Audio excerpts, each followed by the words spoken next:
The moment power stops asking questions, justice starts keeping records. The morning crowd inside Miller's Diner moved with the easy rhythm of a small American town where everyone believed they knew everyone else.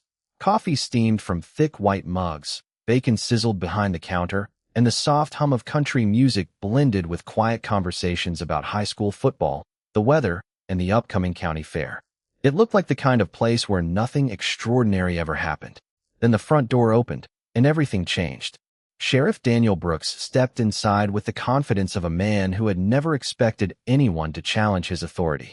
His polished boots echoed across the black and white tile floor as conversations faded one by one. People lowered their eyes out of habit. Some offered polite nods. Others simply watched. Brooks enjoyed moments like this. In his town, his badge carried more weight than questions ever did. Near the window, a well-dressed black man sat alone, calmly finishing a plate of scrambled eggs, toast, and fresh fruit while reading the morning newspaper. His navy sport coat rested neatly over the back of the booth, and beside his coffee sat nothing more unusual than a leather notebook and a pair of reading glasses. He looked like someone enjoying a peaceful breakfast before another ordinary workday. But to Sheriff Brooks, he looked like someone who did not belong. The sheriff slowed his pace and stared for several long seconds before walking directly to the table. The restaurant became so quiet that even the clink of silverware sounded unusually loud. Without introducing himself, Brooks folded his arms and spoke in a firm voice that carried across the room. "Mind telling me what brings you to my town?" The man slowly lowered his newspaper and looked up with calm, thoughtful eyes. "Just passing through," he answered with a polite smile. "Enjoying breakfast before a meeting." Brooks did not smile back. "Funny," he replied. "I know just about everyone around here, and I've never seen you before." The man reached for his coffee without the slightest sign of irritation. "That's probably because I don't live here." A few customers exchanged uneasy glances. The waitress who had served him only minutes earlier hesitated behind the counter, sensing the conversation was moving in the wrong direction. Brooks leaned closer. "You carrying identification?" The stranger looked at him for a moment, then carefully folded his newspaper. "Of course." Instead of rushing, he reached slowly toward the inside pocket of his jacket hanging beside him. Before his hand even touched the fabric, the sheriff sharply raised his voice. "Stop right there." Several people flinched. A little girl sitting with her grandparents quietly whispered, "Grandma, why is that man staying so calm?" Her grandmother gently squeezed her hand, but said nothing. Brooks stepped forward, convinced hesitation meant guilt. "Stand up." The man quietly pushed his chair back without argument. "Is there a reason for this, Sheriff?" His tone remained respectful, almost curious. "I'll ask the questions." Brooks removed a pair of handcuffs from his duty belt. The metallic click instantly froze the room. No one spoke. No one moved. Even the cook looked out from the kitchen window. The stranger glanced briefly around the diner, meeting the worried expressions of complete strangers before returning his attention to the sheriff. "I don't want anyone else's morning interrupted because of me," he said softly. "Let's keep this peaceful." Brooks interpreted the composure as arrogance. Within moments, the cuffs rested around the man's wrists while phones quietly appeared beneath tables and inside jacket pockets. Some customers began recording. Others simply stared in disbelief. Through the front window, a black SUV rolled slowly past the diner before continuing down Main Street. Almost nobody noticed it. The man in handcuffs did. He checked the wall clock for a single second, then looked back at Sheriff Brooks with the same steady expression he had worn since finishing his first sip of coffee. "Sheriff," he said calmly, "there's still time to ask one more question before you decide who I am." 6 hours earlier, the first rays of sunlight stretched across the quiet streets of Ashwood as Marcus Ellison guided his rental sedan past a weathered welcome sign that proudly declared the town a place where neighbors still knew one another by name. He slowed near the historic courthouse, watching shop owners unlock their doors while delivery trucks rolled past brick storefronts that had stood for generations. Everything appeared peaceful, almost untouched by the rush of the outside world. That was exactly why he had chosen to arrive alone. No motorcade, no advanced security detail, no official announcement. He wanted to see the town exactly as its residents experienced it every ordinary morning. His phone rested silently on the passenger seat beside a slim leather folder that remained closed throughout the drive. Every few minutes, the screen lit up with incoming messages asking whether additional personnel should meet him upon arrival. Each time, Marcus declined with the same brief reply. Not yet. Observation always came before conclusions. Years of public service had taught him that the strongest impressions were formed before anyone realized they were being watched. He parked 2 blocks from Main Street instead of directly in front of the diner, choosing to walk beneath rows of old oak trees whose branches cast long shadows across the sidewalks. The crisp morning air carried the scent of fresh biscuits, roasted coffee, and damp pavement after an overnight shower. Couples greeted each other with easy smiles. Children laughed as they climbed onto a yellow school bus. A mail carrier waved to nearly every passing driver. On the surface, Ashwood looked like the picture of small-town America. Yet Marcus noticed details that most visitors would never see. A young mechanic abruptly stopped talking when a patrol vehicle passed. A grocery clerk quietly looked away as Sheriff Daniel Brooks crossed the street. 2 construction workers waited until the sheriff disappeared before continuing their conversation. None of it proved anything by itself, but silence often revealed more than words ever could. Marcus entered Miller's diner just after 7:30. The waitress welcomed him with genuine kindness and poured fresh coffee before he even asked. She mentioned that travelers rarely stopped in town, unless they had family nearby or business with the courthouse. Marcus simply smiled and said he appreciated good breakfast more than busy highways. She laughed warmly, never asking another question. That simple exchange reminded him why he still believed most people deserved the benefit of the doubt. While waiting for his meal, he opened the local newspaper instead of reviewing official briefing documents. Headlines focused on charity events, school fundraisers, and a county budget meeting scheduled for later that week. Hidden near the bottom of one page, however, a much smaller article mentioned complaints about unequal treatment during recent traffic stops. The report contained few details, but Marcus folded the page carefully and placed it inside his notebook. Sometimes the smallest stories pointed toward the largest truths. He checked the time and quietly calculated the schedule in his mind. His official meeting was still more than an hour away. Plenty of time remained to observe without revealing his identity.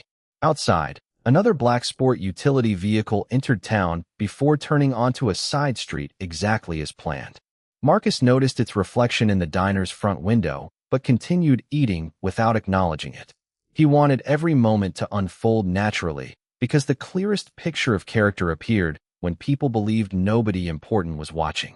The memory of that quiet morning disappeared as Marcus Ellison found himself standing inside the silent diner with his hands restrained, surrounded by strangers whose expressions shifted between confusion and concern. He neither protested nor lowered his head. Instead, he looked around the room with the same measured attention he had shown since entering town, almost as though he were memorizing every face, every reaction, every choice people made when authority and uncertainty collided. Sheriff Daniel Brooks mistook that calm for defiance. In his experience, people either argued loudly or apologized immediately. Marcus did neither. That unsettled him more than any raised voice ever could. "You seem awfully comfortable for someone under investigation," Brooks remarked. Marcus answered quietly, "Confidence and cooperation are not the same thing, Sheriff. A person can remain respectful without surrendering dignity." The words lingered in the air. A retired schoolteacher sitting near the counter slowly removed her reading glasses, unable to look away. The young waitress who had served Marcus breakfast nervously twisted a clean towel between her hands. She had watched him thank every employee, smile at every customer who crossed his path, and leave a generous tip beside his coffee cup before any of this had begun. Nothing about him matched the suspicion now filling the room. Outside, life on Main Street continued almost normally. Cars rolled past storefronts. A delivery driver unloaded fresh produce across the street. Church bells rang softly in the distance, marking another ordinary hour. Yet inside Miller's diner, time seemed to slow. Every second stretched longer than the one before it.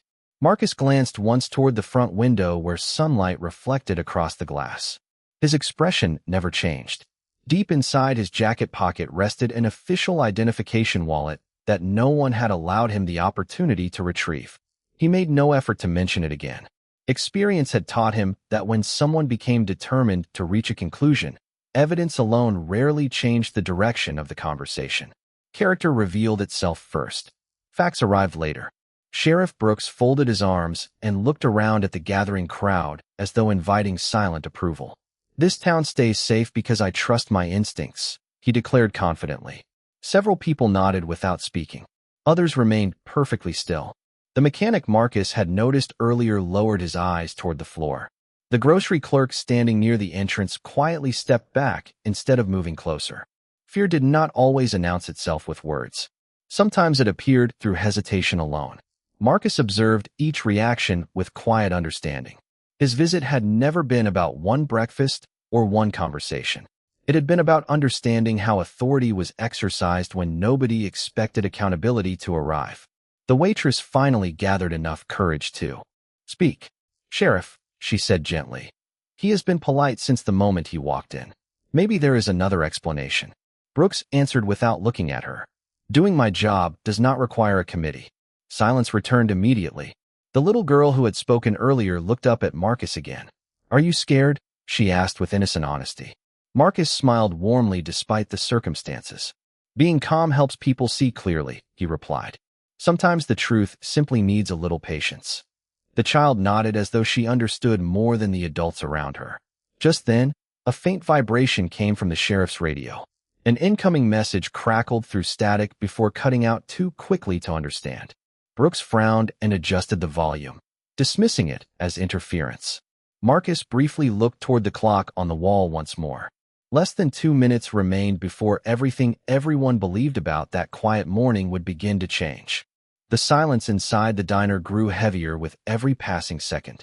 Sheriff Daniel Brooks reached for the small notebook resting beside Marcus Ellison's unfinished breakfast and flipped through its pages without asking permission. Most of the pages contained nothing more than brief observations written in careful handwriting. Notes about friendly service, comments about local businesses, a reminder to visit the courthouse before noon. Nothing resembled the suspicious story Brooks had already convinced himself was true. Instead of reconsidering, he frowned even harder. "Interesting," he muttered. "People who have nothing to hide usually explain themselves." Marcus met his eyes with quiet patience. "People who are given the chance usually do." The answer only deepened the sheriff's certainty that he was in control. He placed the notebook back onto the table and looked toward one of his deputies who had just entered the diner after hearing the radio traffic. Deputy Ethan Collins paused at the doorway, taking in the unusual scene before walking forward. Unlike Brooks, Ethan did not immediately speak. His attention settled on Marcus for only a moment before drifting toward the untouched breakfast, the folded newspaper, and the leather jacket still hanging neatly over the booth. Everything about the situation felt strangely ordinary except for the handcuffs. "Sheriff," Ethan said carefully, "dispatch mentioned someone important was expected in town this morning." Brooks dismissed the comment with a wave of his hand. "Important people announce themselves. This man says he is passing through." Marcus remained silent. He had no interest in winning an argument. Every unnecessary word risked changing what people chose to reveal about themselves. Across the room, customers exchanged uncertain glances. The retired teacher quietly whispered to the waitress, "He has not raised his voice once." The waitress nodded. "He thanked me for the coffee before any of this started." Those small details stayed with everyone watching. Character often became visible through ordinary moments rather than dramatic speeches. Outside, another black sport utility vehicle slowed near the curb before continuing around the block without stopping. Marcus noticed the reflection in the front window, but offered no reaction. He simply looked back toward the clock mounted above the pie display. Less than 1 minute remained. Sheriff Brooks noticed the glance and smiled confidently. "Waiting for someone?" Marcus answered honestly. "Everyone is always waiting for something. The question is whether they are prepared when it arrives." Brooks laughed quietly, believing the remark was meant to sound mysterious. "You have had every opportunity to make this easier." Marcus responded, "I have been hoping you would make it easier yourself." Deputy Collins shifted uncomfortably. Something about the conversation no longer felt routine. He leaned closer to the sheriff and spoke softly enough that only Brooks could hear. "Maybe we should verify his identity before we take this any further." Brooks shook his head without hesitation. I already know everything I need to know. Those words settled over the diner like a weight. Marcus lowered his eyes briefly toward the cooling cup of coffee that he had never finished. That is a dangerous sentence, he said calmly. Not because it proves confidence, but because it leaves no room for truth. At that exact moment, the sheriff's radio crackled again, this time with unmistakable urgency. The dispatcher called his name twice before speaking more clearly. Sheriff Brooks, please confirm your location immediately. Federal officials have arrived in town looking for a distinguished visitor whose scheduled check-in has unexpectedly stopped. They are requesting your assistance at once. The room fell completely silent as I turned toward the radio, while Marcus slowly lifted his gaze from the table with the same composed expression he had carried since the morning began. Deputy Ethan Collins instinctively reached for the radio clipped to his shoulder, but Sheriff Daniel Brooks lifted a hand, signaling him to wait. The dispatcher repeated the message, her voice carrying an urgency that no one inside the diner could ignore. Federal representatives are requesting immediate contact. The visitor has not arrived at the scheduled location, and they believe local authorities may have encountered him. Brooks glanced toward Marcus for only a fraction of a second before pressing the transmit button. This is Sheriff Brooks. I am currently handling another matter. Tell them they can meet me at the courthouse in 20 minutes. The dispatcher hesitated. Sheriff, they specifically requested that you remain where you are until they arrive. Brooks frowned. I said I will meet them later. He released the button, convinced the conversation was finished. Marcus quietly watched the exchange without saying a word.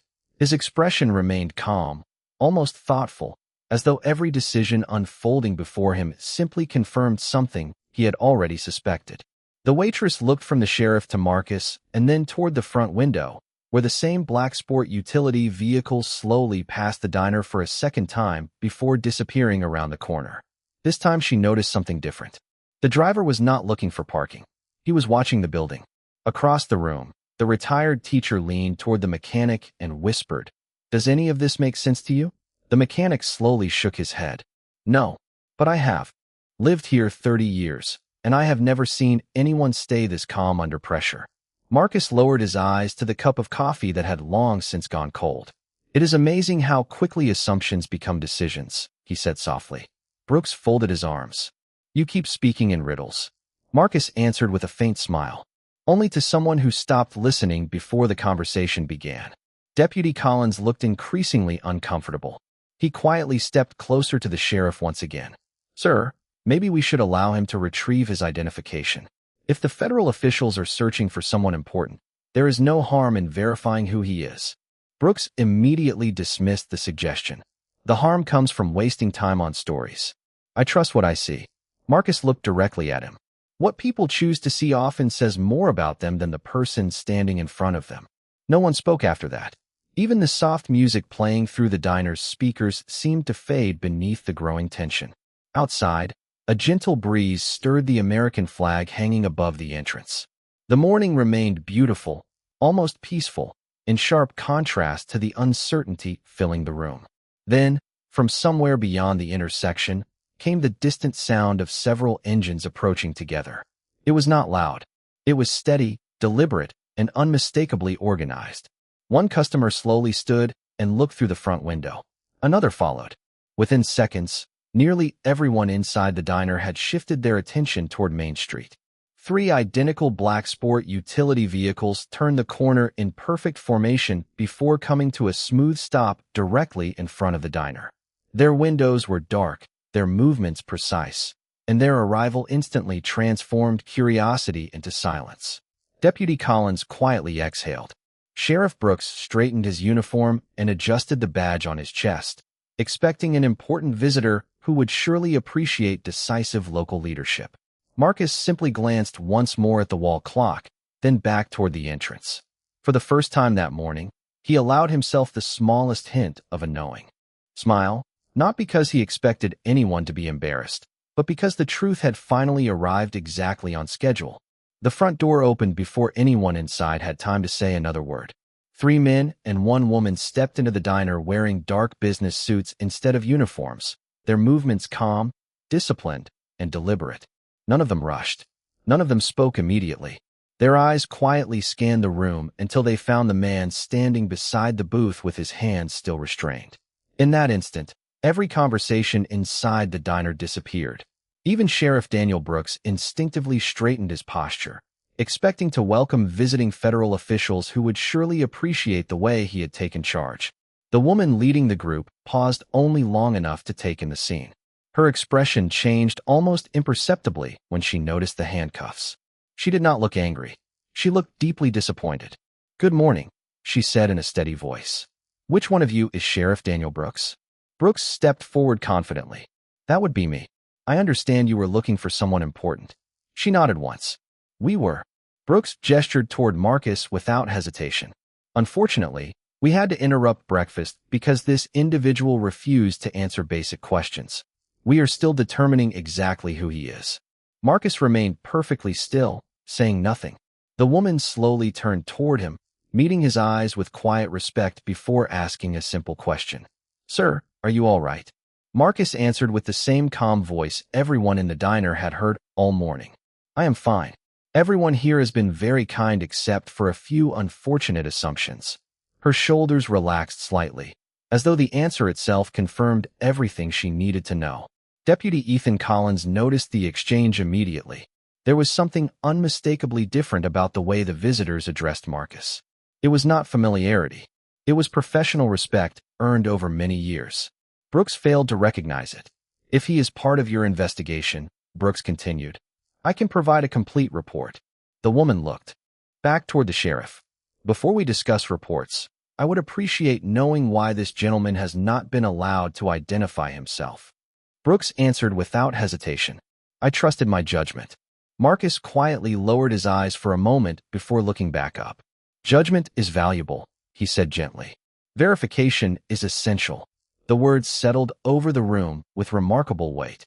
Outside, additional vehicles had quietly stopped along the street, though no flashing lights interrupted the peaceful morning.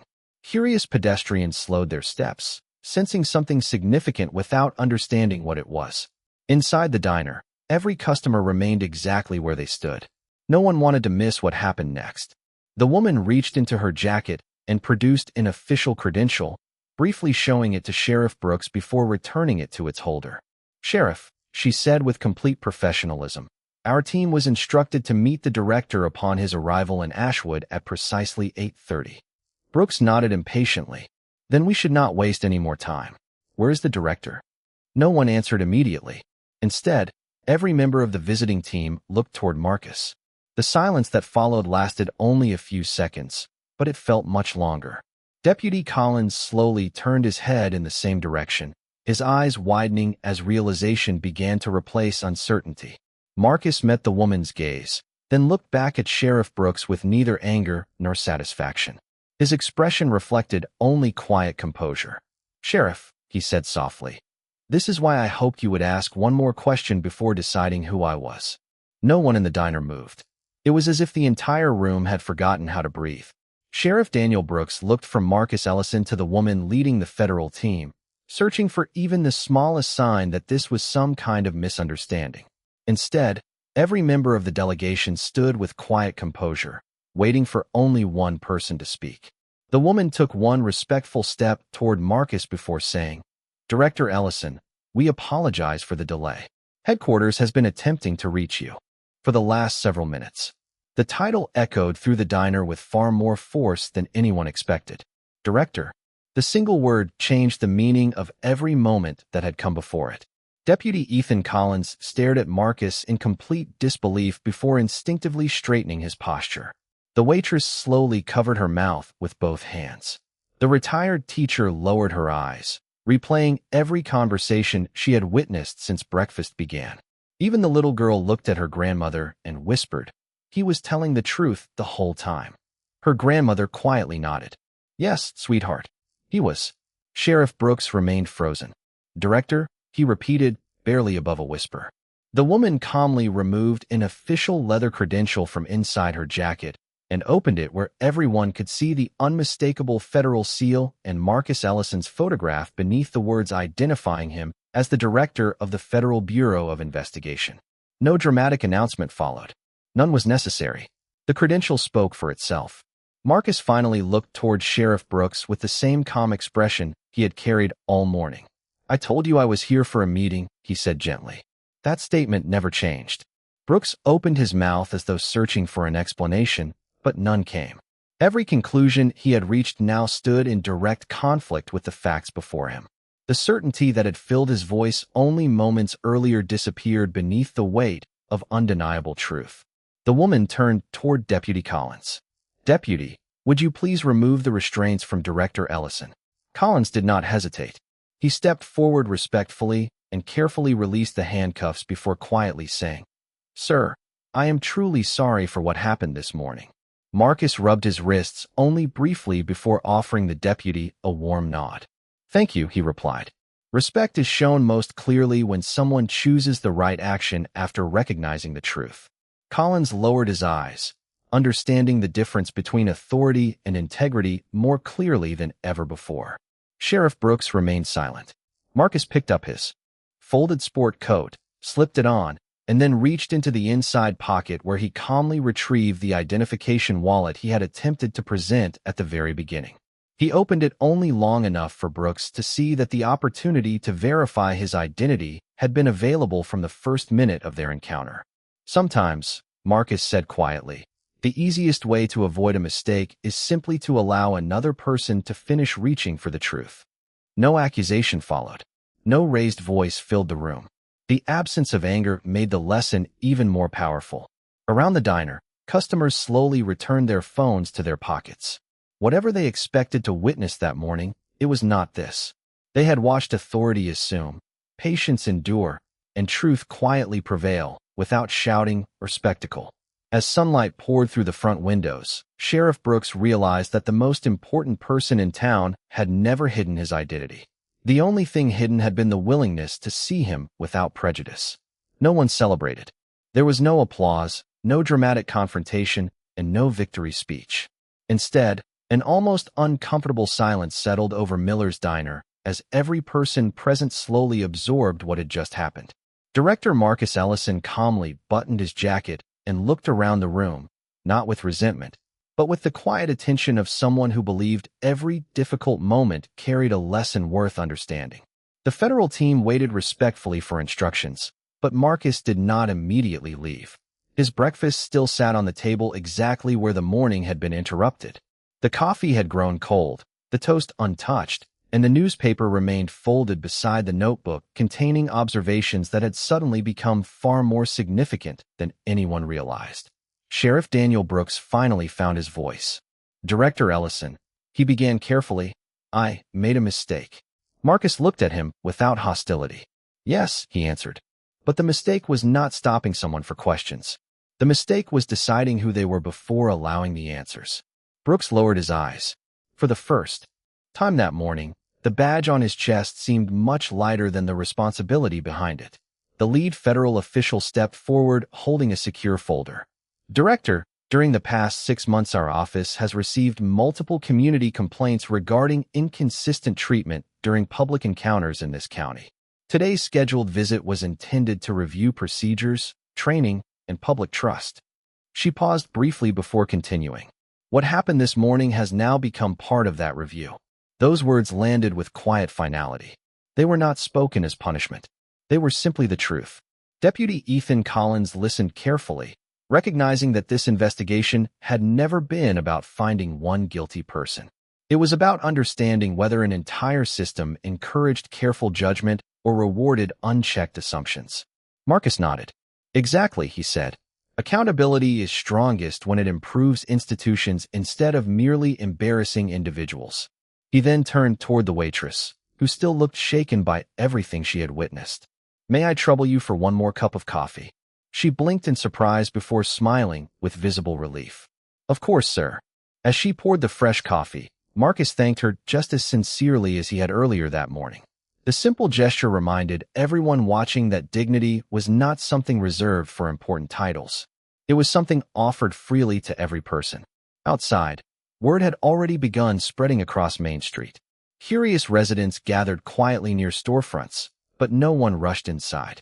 Whatever happened next belonged to those who had witnessed the morning from the beginning. Sheriff Brooks removed his hat and held it in both hands. "What happens now?" he asked honestly. Marcus considered the question before answering.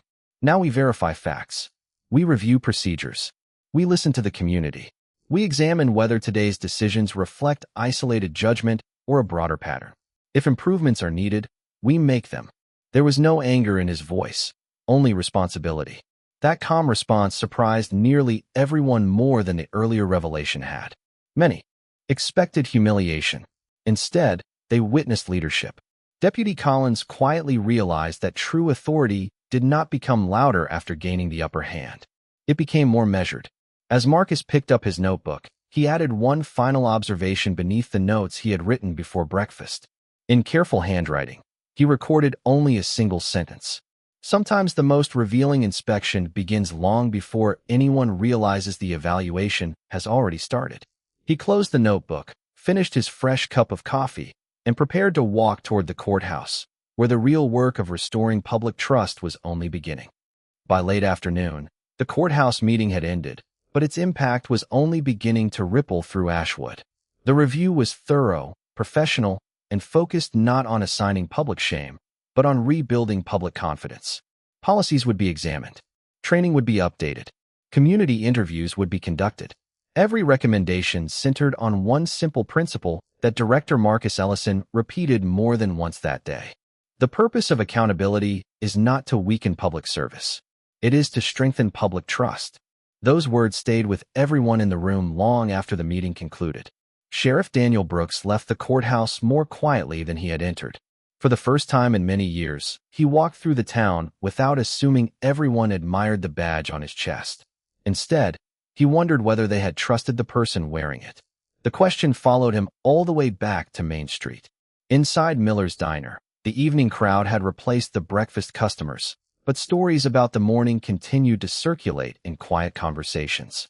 The waitress smiled when she noticed Marcus walking back through the front door before leaving town. "I thought you might stop by," she said warmly. Marcus returned the smile. "I never finished breakfast." She laughed softly and placed a fresh plate in front of him without asking for his order. This time, the meal remained uninterrupted. Several customers recognized him, but chose not to disturb his quiet moment. They had already learned the most important lesson he could have offered. Respect did not require recognition.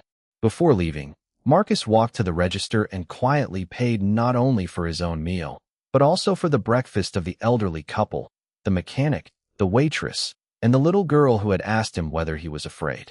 When the waitress noticed the receipt, she looked up in surprise. "Sir, you did not have to do that." Marcus smiled gently. Kindness is most valuable after difficult days. As he stepped outside, the little girl hurried toward him with permission from her grandmother. "Mr. Ellison," she asked, "how did you stay so calm?" Marcus knelt just enough to meet her eyes. Because anger rarely helps people see the truth. Patience gives the truth time to arrive. She thought about those words before giving him a small smile that reflected understanding far beyond her years. Across the street, Sheriff Brooks quietly watched the conversation. Marcus noticed him, offered a respectful nod, and received one in return. No speeches were exchanged. No dramatic reconciliation was necessary. Some lessons were too meaningful for many words.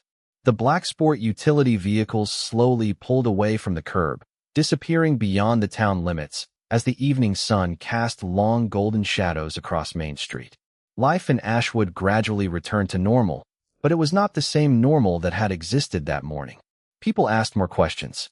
They listened a little longer. They became slower to judge and quicker to understand. Long after Director Marcus Ellison had left town, residents continued talking about the quiet visitor who never announced his title, never demanded special treatment, and never raised his voice. They remembered that the greatest display of authority they had ever witnessed came from a man who chose humility over pride and truth over revenge. And in the years that followed, whenever someone claimed they already knew everything about another person after only a brief glance, someone in Ashwood would gently answer with the lesson that changed their town forever. A badge may grant authority, but character is what earns respect, and the strongest form of justice begins with the willingness to see another human being before making a judgment.